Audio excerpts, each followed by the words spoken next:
Hi, everybody. Andrea Boccard here, host of Beyond the Books, our podcast here at accountingdepartment.com. This podcast, as you know, is designed for entrepreneurs, where we really try to go behind the scenes of accountingdepartment.com by sharing our lessons learned, experiences we've had, best practices, things we're working on, things that we're not sure about but are trying out for the first time, in an effort to either share tips and tricks with entrepreneurs who are maybe looking for something they'd like to change or improve, or even entrepreneurs who are just starting out and are looking for everything they can find to better their business.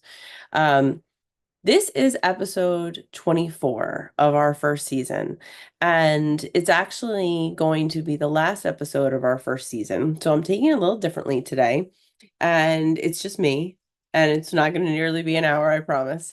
But we're going to take a minute to revisit this first year, what we've done, what we were successful at, what our plans are, and really what the purpose is of what we've put into this and why we've done it. So, um, this all was sort of a brainchild of years ago when, as part of our many, many content initiatives, we thought to ourselves, wouldn't it be great if we ran a podcast? Now, of course, being an accounting services company, some of the more initial ideas were, let's run a podcast about accounting. And to be fair, that's not entirely off the table. There are certainly accounting related topics that will make the cut in future seasons, whether it's something that we've done to help a client or something that you may want to consider for your own business as maybe you're growing or trying to forecast or expand or strategize. There's a lot of opportunities that we can leverage that intellectual capital we have to share with entrepreneurs, our accounting expertise.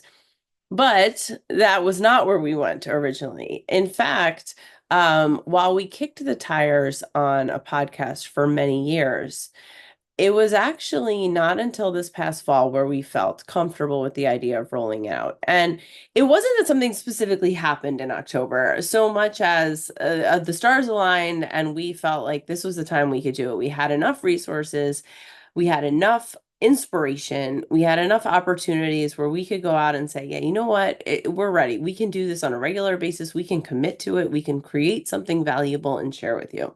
I think that that probably is exactly something that speaks to a lot of entrepreneurs, that opportunity presents itself when you have the right resources and availability. I mean, there are so many decisions that you make on a regular basis that boil down to, do I have the staff?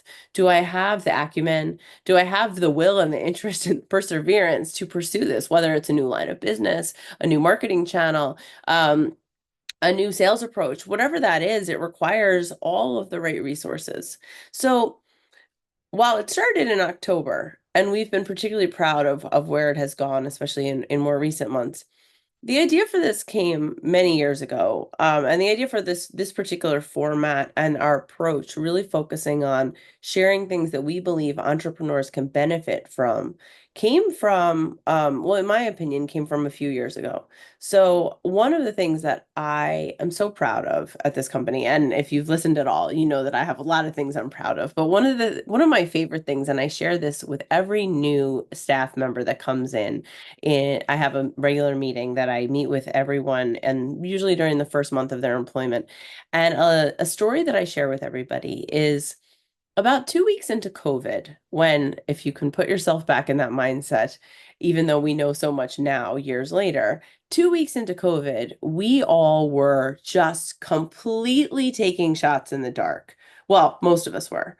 And a lot of businesses that had been brick and mortar up until, I want to say, March 14th. I'm in New York, so that was around the date that I think March 16th was technically the date things shut down, 2020. And right at that time, businesses that had really perfected their approach, they knew who was coming in the door, they knew where they were sitting, they knew when their meetings were, they knew where they filed things, they knew where they kept things, they all of their processes were functioning and ingrained, and they knew what they could rely on. All of a sudden, we're faced with a complete void. And if you were one of those people, you know that immediately a never-ending array of questions that really spoke to business leadership, management, personnel management, resource management, all of those things came into play. And these were questions that most people had never even asked themselves, much less been exposed to any case studies of any businesses doing it successfully. And that was really the whole work from home, work remote environment. Um, and accountingdepartment.com was in a very unique position because we had been fully remote, fully work from home, 100% virtual since 2004.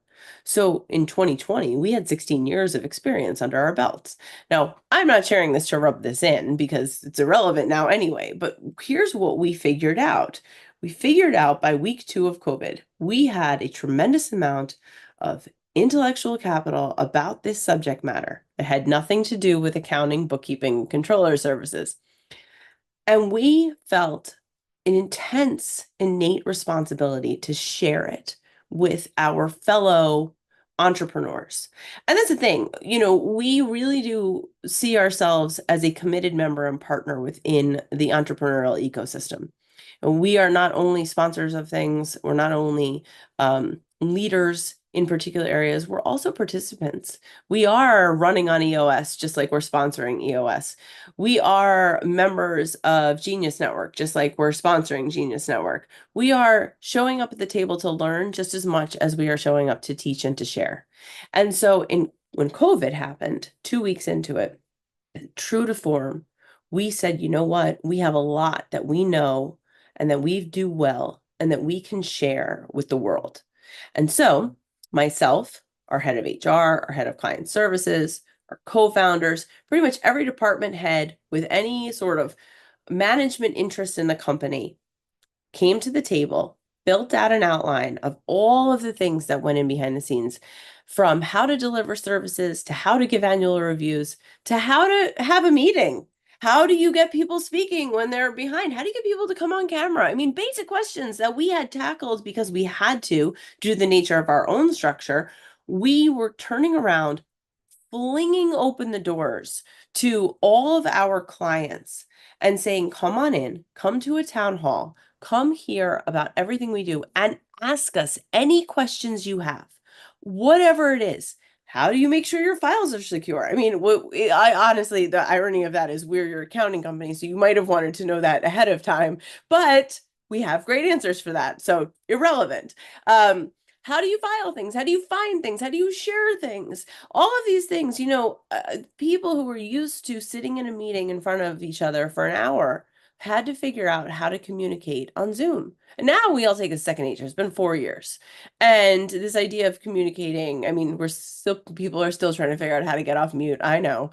But for the most part, we're all really figuring out how to communicate and collaborate and have productive meetings, giving feedback, coaching, mentoring. All of those things are now occurring in a remote environment. But in 2020, that was a very difficult thing for people to comprehend. So we felt this responsibility because we had done it and we felt pretty confident in the way we were doing it. After all, we were 150 something employees, I think at that time, 130, 150. We were really doing a lot in the remote world. So when we had everybody come in, we spent about 2 hours showing everybody everything we did, showing the whole structure. Nothing was off the table. If you had a question, we were going to answer it. And over 75 of our clients showed up, and it was truly a really give back moment for us.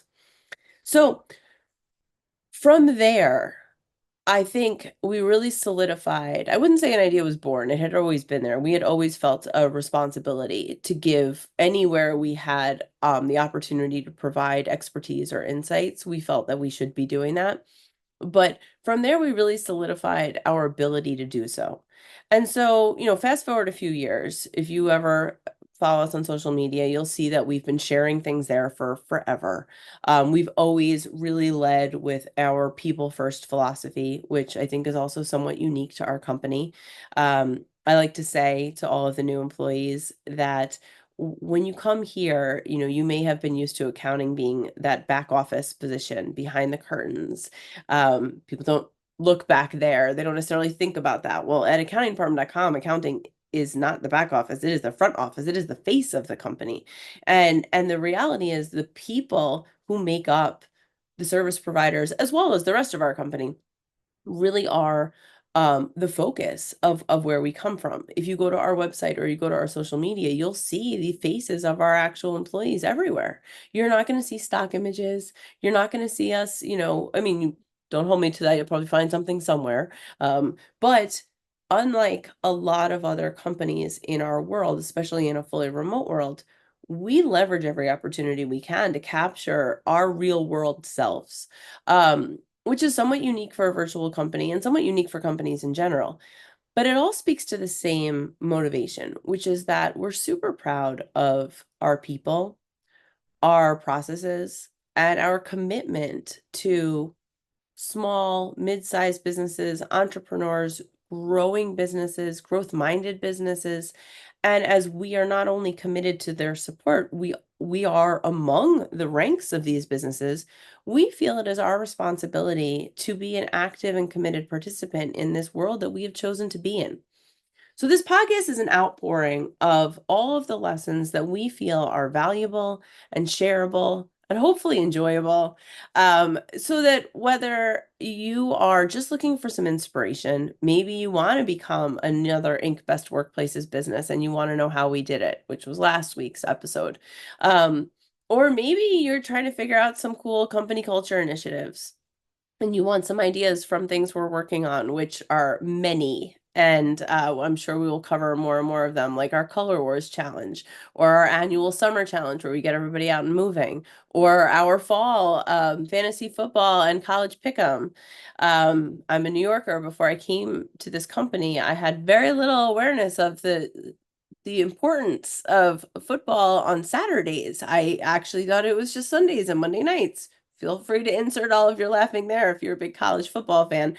But the reality is, at this company, we have really put such a tremendous emphasis on supporting our clients, supporting entrepreneurs, supporting our employees, supporting our staff, supporting them, not just in the sense that we care and we're here if you need something, but rather in the sense that we see ourselves as an integral member, as the entity of the company, but also as all the individual components that make up the company. What we contribute to this entrepreneurial system is so paramount to the success of ourselves as well as everybody else who is around us. And we're all in this constant orbit around each other, pushing and pulling in. We need the support of an outsourced IT provider because we need something. Other companies come to us because they need better support with their financial management. They don't have control over their books. Their numbers aren't right. They don't know how to make a decision for tomorrow. They kind of have some idea of where they want to go, but they're not getting any insight from their numbers as to whether they can get there or how they're going to get there. Those are all the areas in which we feel a tremendous responsibility to you, to the people within our company, and to the people who we've yet to meet, but who are all really aiming for the same thing. We hope that this is helpful to as many people as possible. We hope it's inspirational. We hope that if you're listening to people like Dennis Najjar when he's talking about building a company that he would want to work at, that he could be proud of, that you're hearing that and you're realizing that is attainable. And it is something that a regular, everyday person with a dream and a passion and a purpose can get to. So this is going to be the last episode of this season. Partly because we've recognized that we have to have seasons. We are heading into summer, and if you know anything about ADC, you know that work-life balance is super paramount. So we did not want to overstress our staff by asking them to churn out a podcast episode every week for the rest of their lives. Seasonality makes sense to us. I think it makes sense to a lot of people. We will be spending the summer coming up with all of our next season ideas. We actually invite you, if you would like to be a guest, if you're an entrepreneur with a story, if you're one of our clients listening and you'd like to come on and talk about some lessons that you have had to share, that you've experienced, we welcome you. We really want this to become a forum where we're sharing takeaways that our fellow businesses can hear, learn, and be inspired from. So with that, I want to wish everybody a fantastic summer. I hope you're doing things that inspire you. I hope you're doing things that engage you both mentally, physically, emotionally, and that you're having a restful and rejuvenating period in your life. Whether you're working every day or taking some much needed vacation time, it's really important that we all find opportunities to find that balance between pushing forward and finding homeostasis. So thank you so much for those of you who have been listening. We do track our metrics. We know there's been a tremendous amount of growth in recent times, so we're really excited about that. And we're very, very excited to welcome you back when we reconvene with our first podcast the Friday before Labor Day weekend. So thank you. Have a great summer, and we look forward to seeing you soon.